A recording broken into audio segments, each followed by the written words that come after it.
All right, we're going to get started here in about 1 minute. Let some people enter.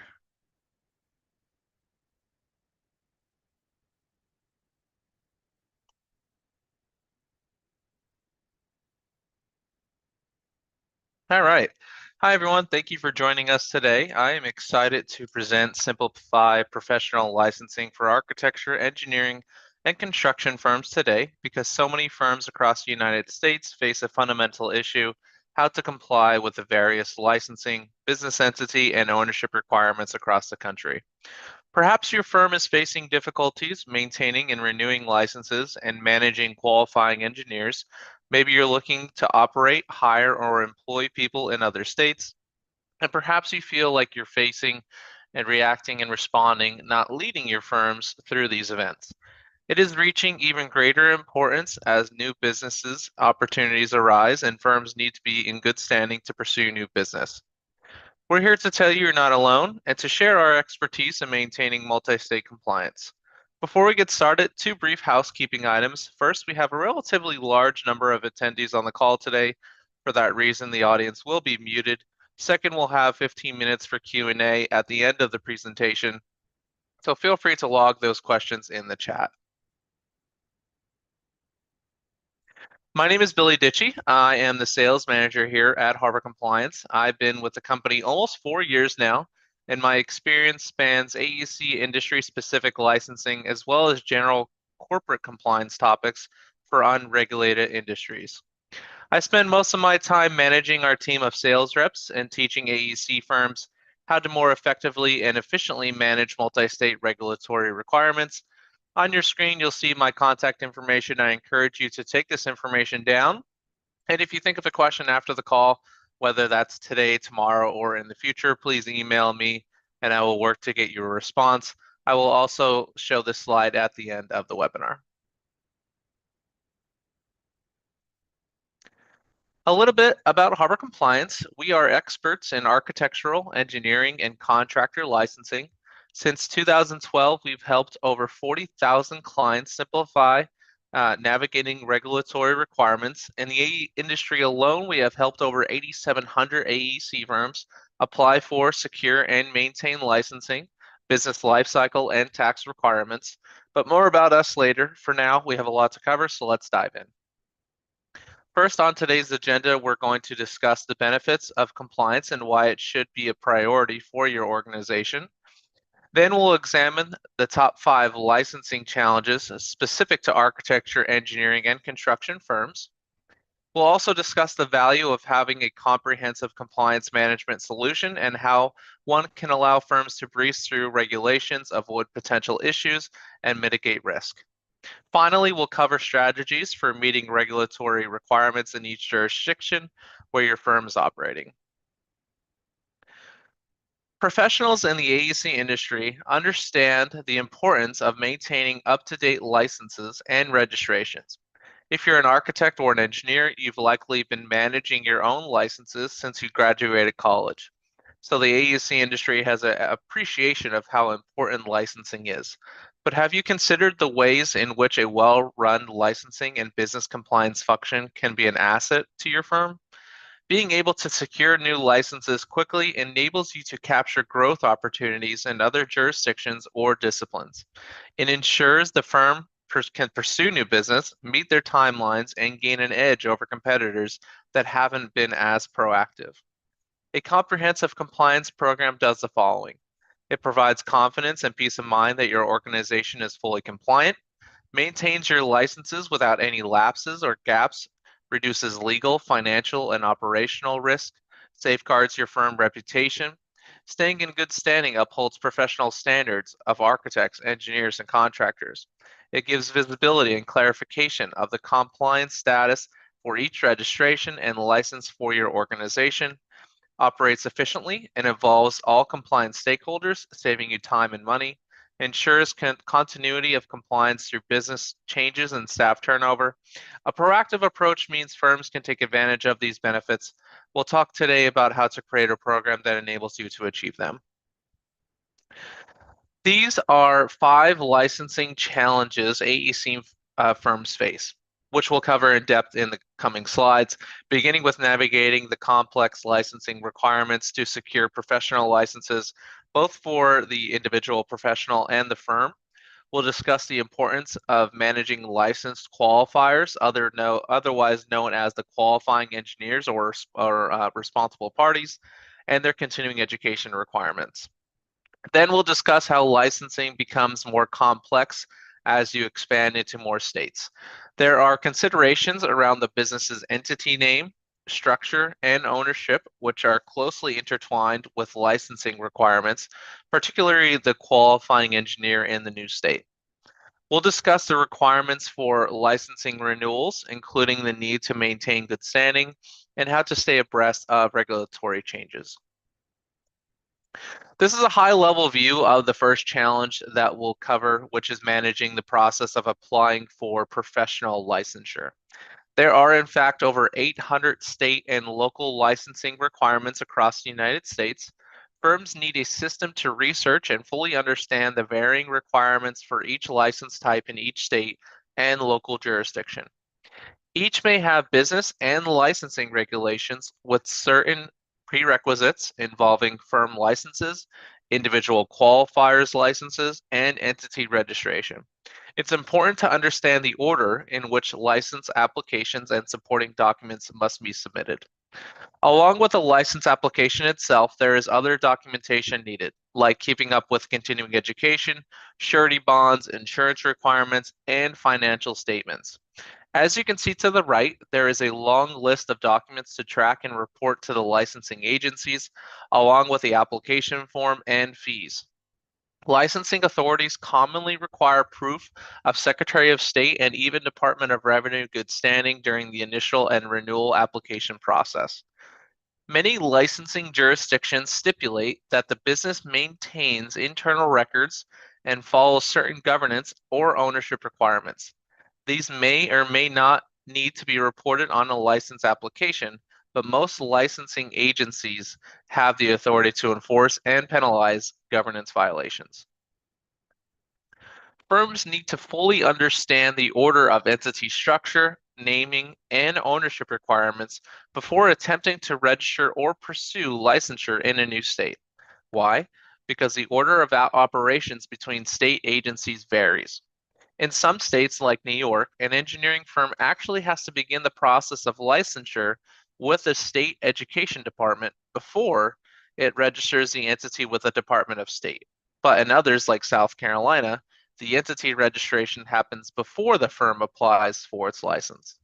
And in most states, at least one individual, known as the qualifier, must have their individual professional license. Which brings us to our second challenge, managing qualifiers.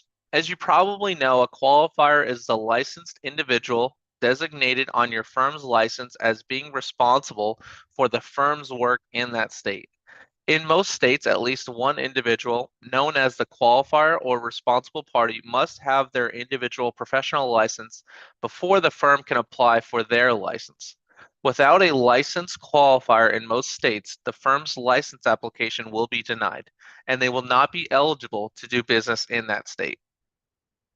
Managing qualifiers is critical for businesses, as the licensure of these individuals directly impacts the overall standing of the firm. For that reason, you might come across a synonymous term, the responsible party. Professional engineers and architects are the foundation of certificates of authorization.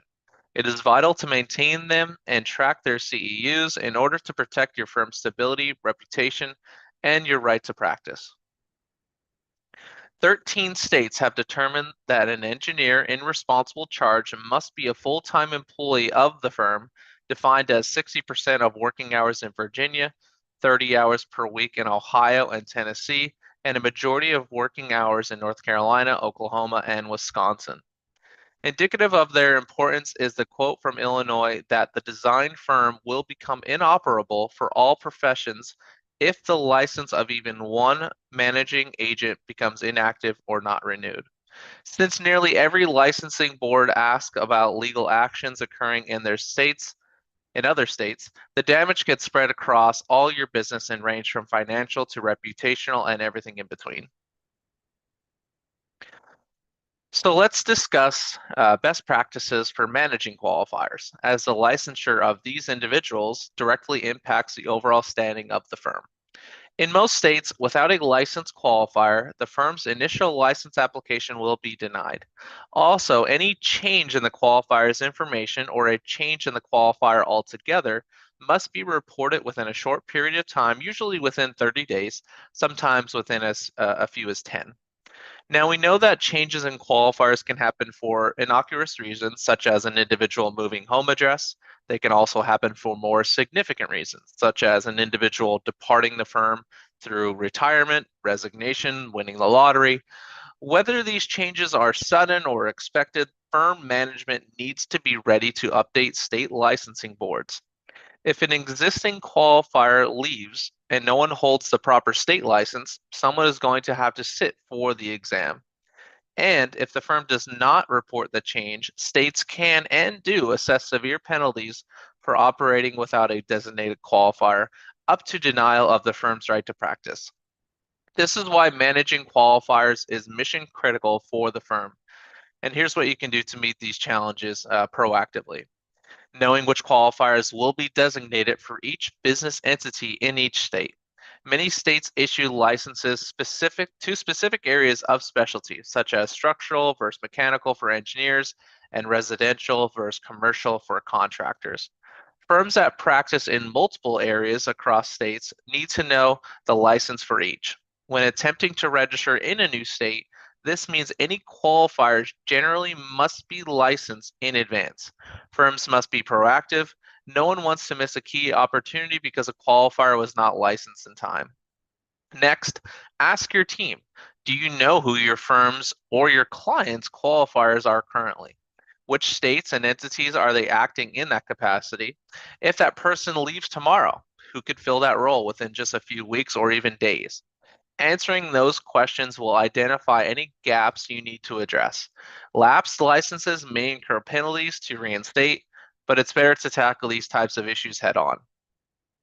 Once your licenses are in order, work to identify individuals who could step in as a replacement qualifier. Firms should work towards having a contingency plan, especially in key jurisdictions. And you must consider the state processing time. You recall that licensure involves multiple agencies. Many licensing boards have only a handful of staff or meet on an irregular basis, such as monthly.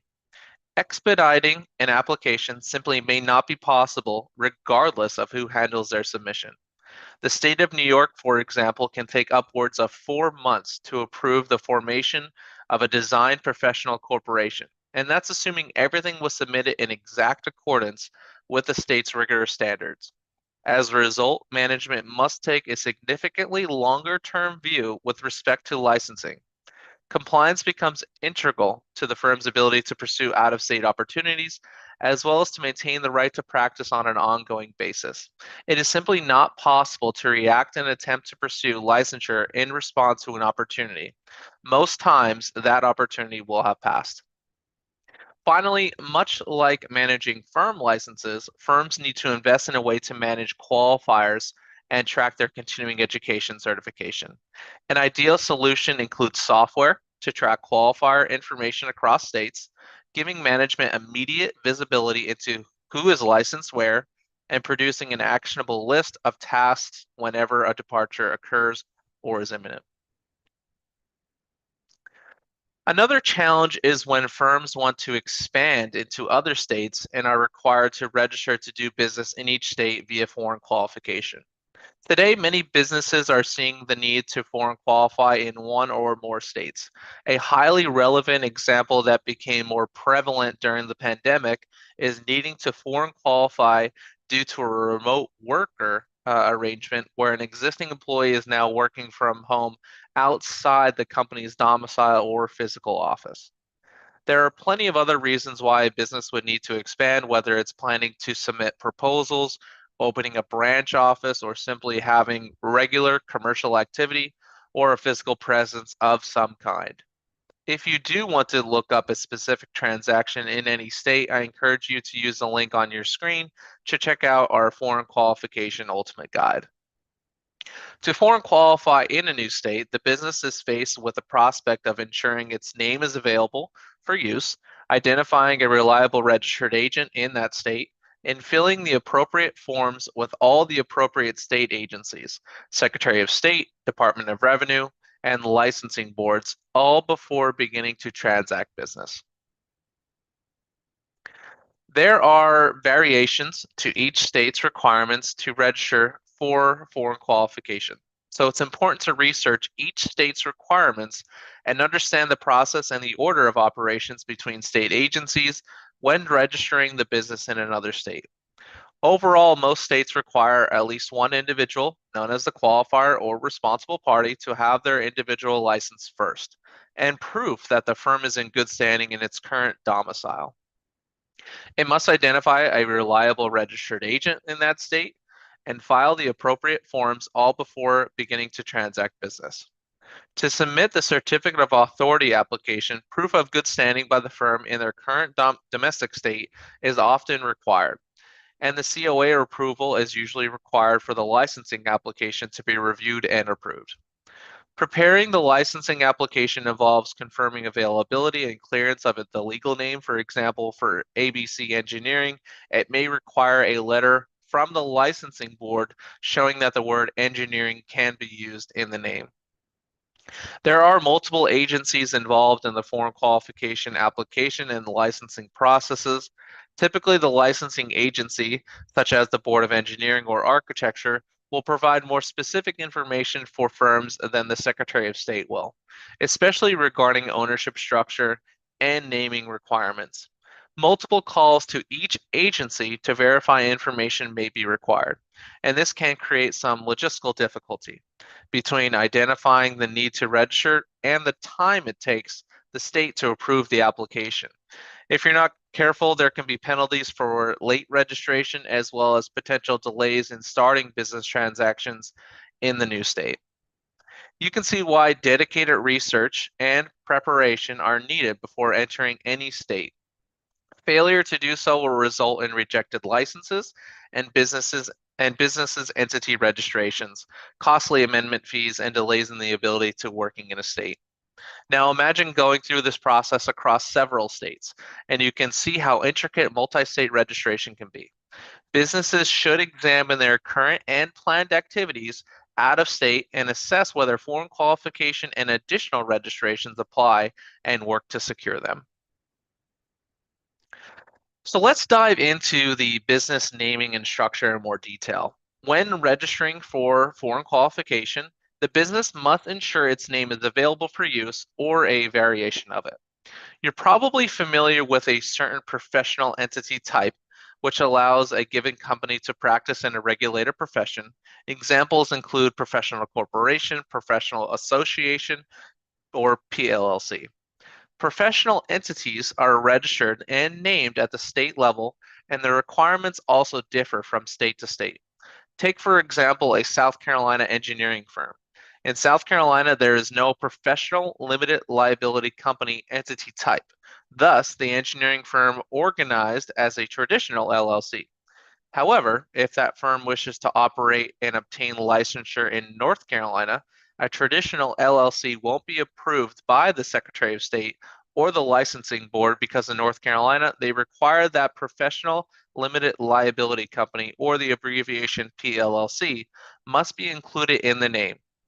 This leaves the firm with two entities across two neighboring states to maintain and operate under two names as well.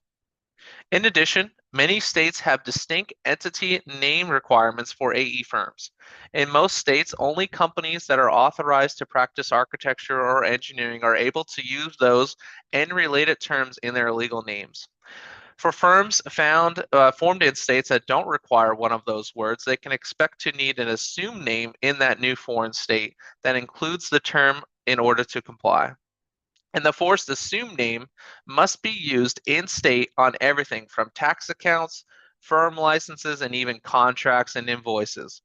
For example, in Idaho and Alabama, the firm must have an engineer on staff and in good standing before they can use the word engineer in their name. And in a different twist on this requirement, we actually had a client who wasn't an engineering firm, but wanted to use engineering in their name, and it was denied.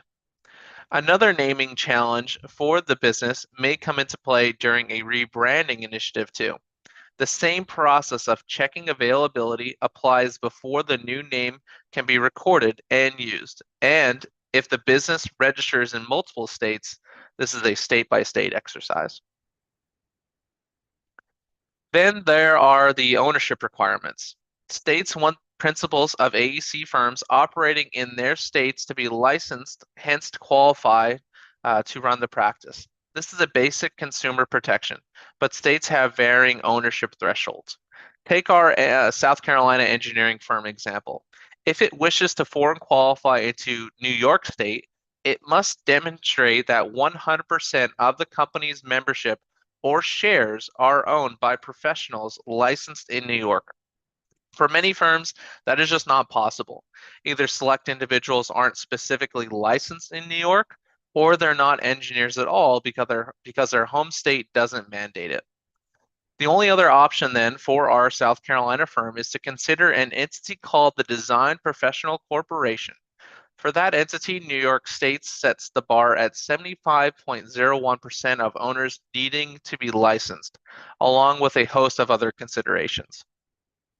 Firms may quickly discover that they need several entities, each with different ownership structures, to comply in each state where they operate. How to name and structure the ownership of a new entity will take time and sometimes major considerations by management, and is essential to understanding the process and getting the firm properly registered. While these requirements and hurdles have always existed, many AEC firms are facing broader exposure in the rush to bid on new projects from the recent infrastructure bill and rebounding construction markets. It's imperative to be ready to clear regulatory hurdles in each state in order to win. As a result, management must take a significantly longer term view with respect to licensing. I also want to point out that firms should consult with their legal, tax, and accounting professionals. These parties are there to advise the business on their specific requirements as well as on any tax or legal liability. Now let's turn our attention to another aspect of compliance, tax registration. In the vast majority of states and for most tax accounts, action by the business is required in the form of the tax registration application. Whereas business entity registration takes place with the Secretary of State and licensing is handled by licensing boards, tax registration is a distinctly separate process and it takes place with the Department of Revenue. Businesses have the obligation of determining their tax liability and then registering to open tax accounts. Only in limited cases are tax accounts opened automatically, such as franchise tax in California or Texas. To the right, you'll see a list of a few common tax types a businesses may need to register for an estate.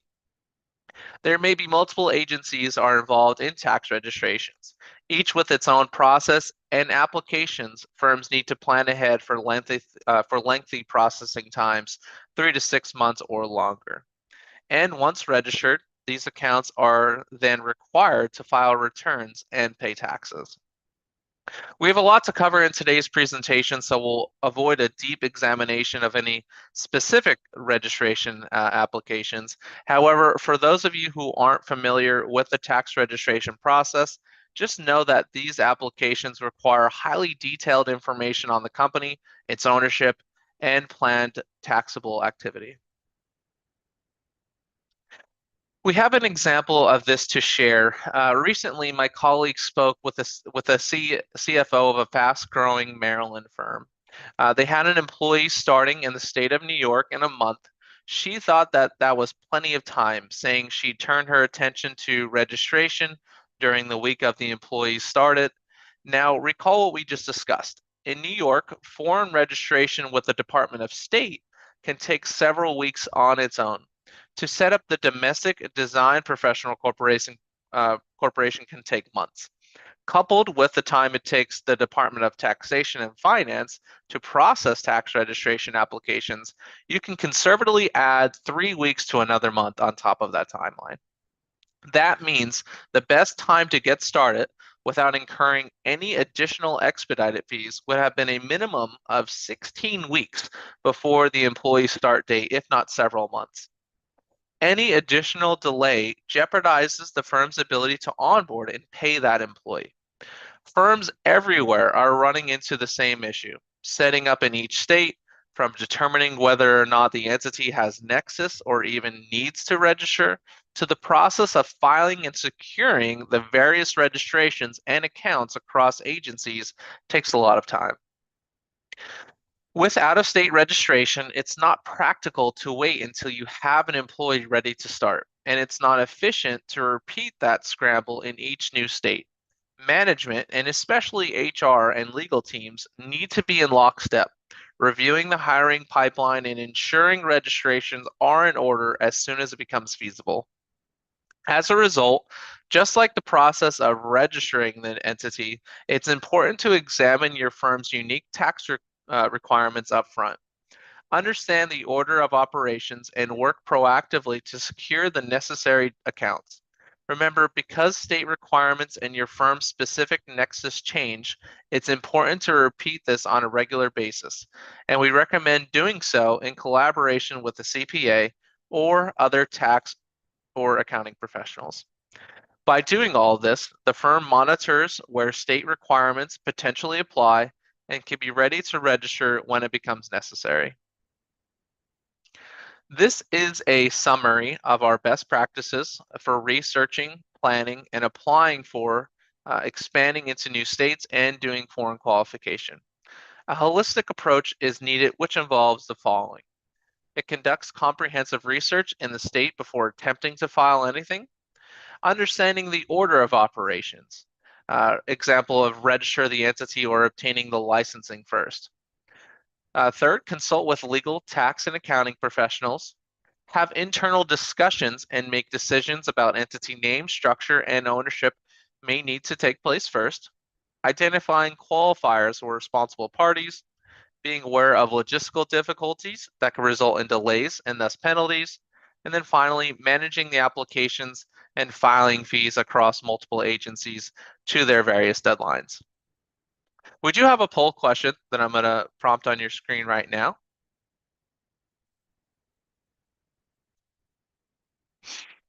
And that question is, does your firm need or plan to register in additional states within the next 6 months? And I'll give a couple of seconds for everyone to answer here.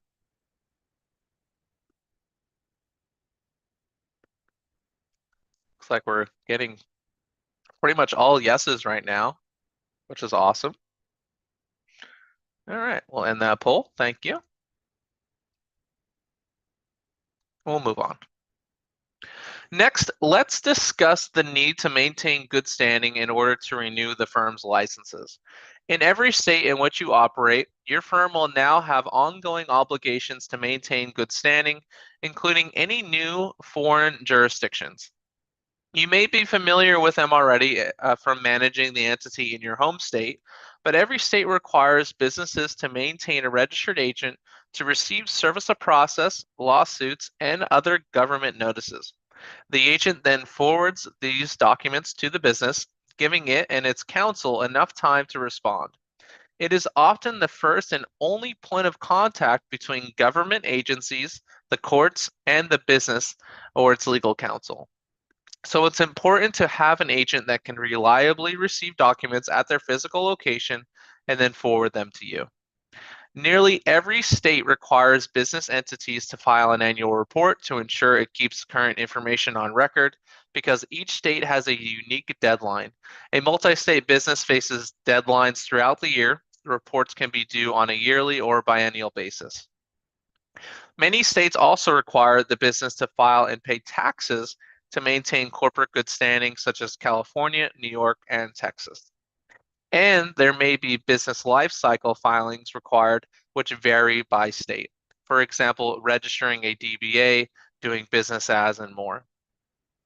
Overall, if the business misses even a single filing, it immediately faces consequences that start with late fees and increase all the way to administrative action and the denial of the right to do business in that state. Administrative action can generally be undone by a process called reinstatement, whereby the firm files articles of reinstatement and pays all back taxes, filing fees, and penalties. This can be a costly and lengthy process, not to mention the reinstatement becomes part of the business's permanent record. Sometimes firms that have an entity that no longer operates in a state decides that they don't want to pay the fees or keep up the obligations associated with maintaining the entity, only to find an opportunity in that state a few months later. But now they've fallen out of good standing and have to play catch up. They pay reinstatement fees that far exceed the original filing costs. A much more effective option might have been to simply withdraw the entity and re-foreign qualify, or simply to just maintain an agent and file the necessary annual reports to maintain the entity all along. In general, both maintaining the entity and closing the entity properly are less expensive and less risky than letting it lapse into noncompliance. Once licensed in a given jurisdiction, the firm will have license ID numbers, registration dates, and renewal deadlines, and continuously changing requirements to navigate. With over 1,500 AEC filings, keeping up with changes to requirements can be very time consuming. And as the firm grows and becomes more licensed in more jurisdictions or specialties, the complexity just increases. Along with the license application itself, there is other documentation needed, like keeping up with continuing education, surety bonds, and insurance requirements and financial statements. Many of these were required with an initial license application, and they need to be maintained and reported to the licensing agencies. Licensing renewal applications usually require proof of good standing from the Secretary of State as well. Renewing licenses on time can take more effort than you expect, as many agencies require maintenance filings anytime there is a change to a company name, ownership, contact information, or operating activity. As mentioned earlier, many licensing jurisdictions stipulate that the business maintains internal records and follows certain governance or ownership requirements. These may or may not need to be reported on a license renewal application, but most licensing agencies have the authority to enforce and penalize governance violations. Many firms expect their individual engineers to manage their own continuing education and license renewals. The firm loses a key level of oversight and it faces increased risk by keeping individual license management at arm's length. As we'll touch on later, even a single lapsed individual license from a qualifying engineer can have major consequences. So whether or not a firm has the administrative capability to directly handle individual license renewals, it should invest in a solution that at a minimum gives management direct insight into the status of practitioners in any state at any time. Relying on spreadsheets and other legacy systems with manual reminders runs the risk of a critical lapse, leading to direct financial penalties, but more importantly, a gap in the ability to operate and secure new business. You need to develop a system to manage all the aspects to maintaining and renewing multiple licenses. This slide, we have a couple of bullet points here. The first one is monitoring states and local requirements. As we touched on earlier, we have 800 plus AEC licenses, 1,500 plus AEC licensing filings, 2,000 plus US filing authorities, over 20,000 unique filings, and 50 plus states for continuing education or PDH requirements. And best practices to include here is to conduct a review each year. Incorporate new requirements into your licensing and compliance management system, and finally, just allowing time to complete new applications and filings. And here is a summary of best practices. The first one is securing new licenses. Review Secretary of State requirements alongside state licensing board requirements before beginning any filings. Second is managing qualifiers, setting up an automated system to track and report license statuses of all qualifying professionals, including continuing education certifications. Third, expanding into new states, research administrative habits and preferences of state agencies in each new jurisdiction early in your planning and allow time for the application review process. Four, maintaining renewals and good standing. Keep your records up to date with the board and set up an automated system of reminders of all license renewal dates. And finally, monitoring changes to requirements. You should review licensing requirements in each jurisdiction on a regular basis and incorporate into licensing and a compliance system. Firms that now operate in multiple states may need to repeat these processes in every single state that they're in, wherever required. To address this, management should start thinking about ways to proactively manage complexity across jurisdictions. The only effective way to do this is with a planned system that lays out clear roles and processes to handle research, registration, and ongoing reporting. To facilitate, management should also consider outsourcing non-core components of the process to specialized providers. Relying on spreadsheets and other legacy systems with manual reminders runs the risk of a critical lapse, leading to direct financial penalties, but more importantly, a gap in the ability to operate and secure new business. Firms need to consider their business compliance and professional licensing management as a system to reduce the risk of items slipping through the cracks and the firms falling out of good standing. The system needs to provide full visibility and encompass all licensing stakeholders and their activities, including the individual engineers' licenses and tracking their CEUs, the operations and administrative leads who manage the system day to day, to human resources handling the hiring and onboarding, and often also tracking continuing education, to the legal counsel and financial administrators coordinating on certificates of authority and other compliance needs, and even the marketing and business development teams who need to know, are we registered to do business in this state for any proposals under consideration? The best way or dream state to manage compliance starts with a proactive and comprehensive system for complying. It involves a top-down strategy as well as the right people, process, and technology to execute. To address this, management should start thinking about ways to proactively manage complexity across jurisdictions. The only effective way to do this is with a planned system that lays out clear roles and processes to handle research, registration, and ongoing reporting. To facilitate, management should also consider outsourcing non-core components of the process to a specialized provider. On your screen are components of what a system might include, which we'll dive into here on the last segment of today's call. The first is establishing a system for business information and records, tracking entity, tax, and licensing data, managing corporate tax and licensing filings, maintaining registered agents, timely notification of key staff.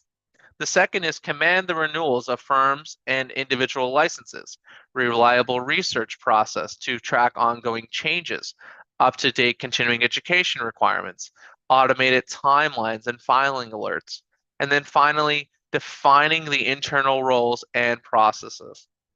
To be clear, every firm is unique. What we share here is general in nature and based on our extensive experience in this industry, working with organizations of all sizes. But we encourage you to take these ideas back to your management teams and legal counsel in order to shape your overall compliance program. Harbor Compliance offers a one-stop solution to many of the challenges you've heard presented today. We've taken these strategies and defined what constitutes an ideal system and built a suite of services and software around it. We've built a cloud-based compliance software and continuously maintain a database of nationwide requirements. It keeps everyone within your organization up to date on your registration status in each state. It provides a secure, efficient, and effective way for your organization to maintain and access essential compliance information. Of course, organizations that register in multiple states and have multiple entities just gain additional value. Access to our software is available as part of our managed services or standalone as a SaaS. There are 4 purpose-built modules: License Manager, Entity Manager, Tax Manager, and Records Manager. So when we talk about needing a single place to manage registration data, records, and reporting deadlines, our software modules do just that. They provide your organization with valuable reporting insights needed to easily assess where your business is registered. We'll also provide the support services to manage the compliance system. We are a registered agent service. We handle annual reports. We manage licenses, Secretary of State registrations, tax registrations, and managing DBAs and many other corporate lifecycle filings as needed. We offer managed services by AEC compliance experts at the level of support you desire, from onboarding support to fully managed services. A current client of Harbor Compliance is an ENR top 50 engineering firm. This firm provides integrated land development, engineering, and environmental consulting services for private developers, property owners, energy companies, and public sector clients, and employs over 1,400 professionals and has 33 regional offices. Traditionally, this firm used Microsoft Excel, SAP, GIS mapping, and PowerPoint to manage the business registration and professional licensing requirements across the United States. As the firm grew, the sheer volume of work caused registration and licensing information to be overlooked, resulting in fire drills that needed the immediate attention of a group of people and exposing the firm to risk of falling out of good standing. In 2017, their internal risk management committee began searching for a better way to manage these important tasks. Rather than waiting to be prompted for a state registration renewal, they searched for a proactive management tool. At an ACEC conference, this firm discovered Harbor Compliance's purpose-built compliance solution, and after careful investigation, they partnered with us. In one single solution, the firm centrally locates and tracks business entity registrations, professional licenses, and renewals for every U.S. state. Their comprehensive solution includes Harbor Compliance's Entity Manager and License Manager software, our registered agent service and annual report services, and a dedicated customer success manager to support all of their compliance needs. The licensing and business registration requirements for every state in which the firm operates are pulled into their dashboard with just a click. Renewal reminders for filings and annual reports are automated, ending the fire drills that took up so much valuable time. In addition, the firm can reference the continuing education requirements for each state and track individuals' CE certificates in the software. The new compliance program has resulted in saving time and money. A single point of contact oversees the day-to-day in less time, saving 50% versus the past methods of complying. Peace of mind from the reduced risk of compliance gaps or misrenewals. And finally, confidence to quickly pursue new proposals to win business. Business lifecycle requirements can change frequently.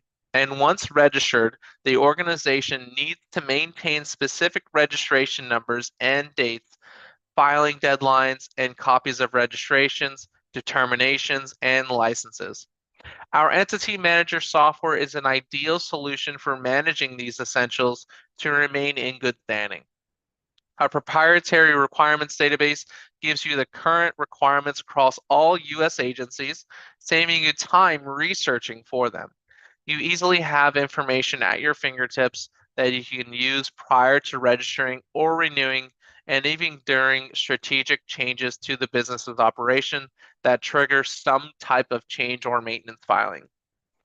With our interactive map, you have immediate visibility of entity and compliance status in each state, including maintaining current registered agent information. Most multi-state organizations should consider hiring a nationwide registered agent service provider. In this way, they can rely on a single vendor for representation, resulting in consistency, reliability, and efficiency. Maintain good standing with automated reminders for annual reports and required filing. Not only is registration data visible and in one place, but any events and tasks required to maintain standing, such as annual reports and license renewals, can be calendared, assigned, and actioned with automated reminders. Keep in mind, registered agent documents are time sensitive. So when your business receives a delivery, you don't want that to land on the wrong person's desk or inbox, both due to the nature of the document and the possible delay it causes. The system simplifies compliance management with all the data and records in one platform, and it ensures continuity through staff and vendor changes. Very similar, our License Manager software saves you time and effort maintaining all of your professional licensing in one platform. To begin, we provide up-to-date tracking of state and local requirements specifically for AEC firms in our Compliance Core database and License Manager. You can access the #1 nationwide licensing knowledge base in our Compliance Core database that tracks current statutory requirements for your firm's licenses and individual licenses across all state agencies. Your licenses are dynamically linked to our Compliance Core, so the data in your portfolio is always current and reflects the ever-changing requirements. All of your licensing information is centrally managed in the License Manager. It offers immediate visibility in a US map into your firm's licenses across the nation, giving the appropriate employees and management the instant visibility they need to do their job. For example, can the COO identify who the firm's qualifiers are? Can the Director of Business Development tell at a glance, can we do business here? Surely having this information at hand facilitates their ability to close the deal. You can also filter in the map by business type or individual, which is especially helpful when needing to track responsible parties and qualifying engineers and your individual's professional licenses. It also provides alerts for approaching licensing actions and deadlines, and it's easy to get what you need with filtering capabilities. We have now our second poll question, which I will prompt on your screen.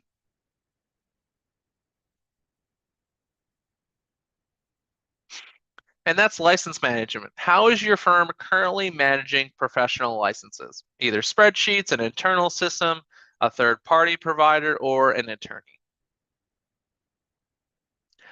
As expected, we're getting a lot of spreadsheet answers.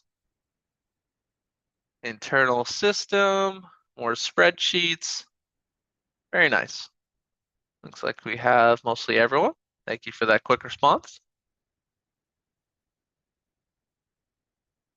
You can easily sort to find the information you need as well.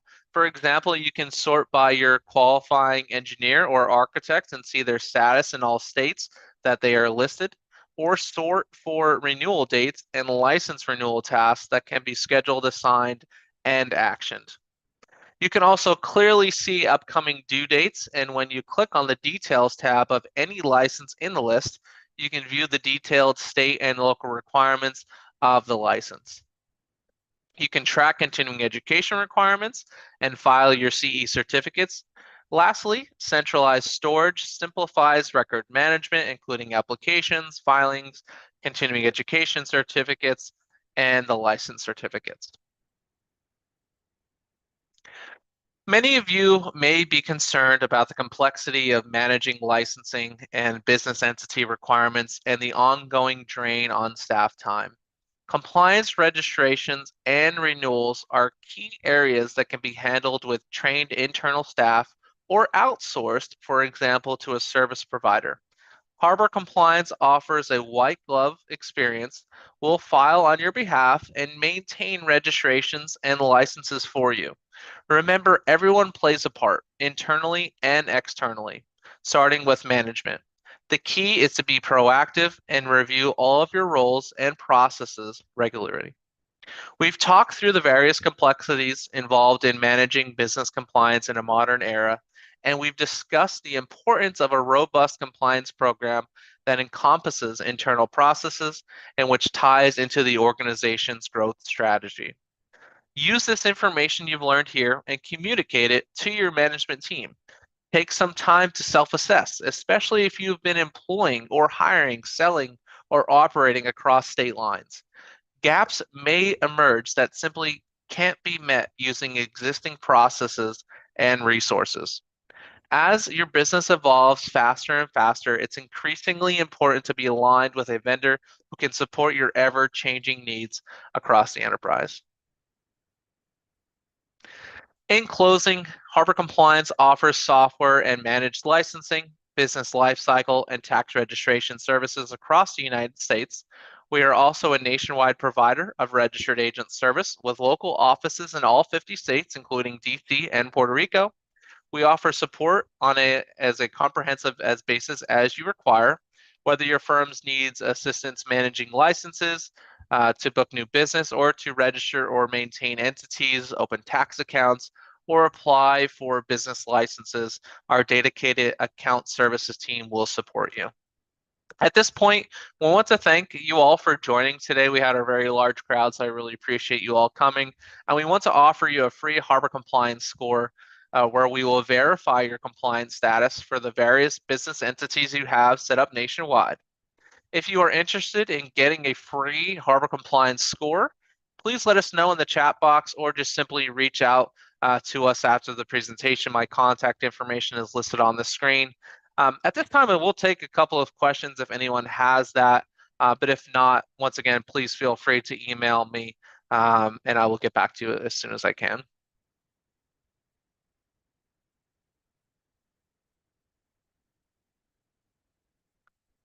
All right. Well, I really appreciate everyone for coming today. Once again, please feel free to send me an email if you have any questions. Thank you.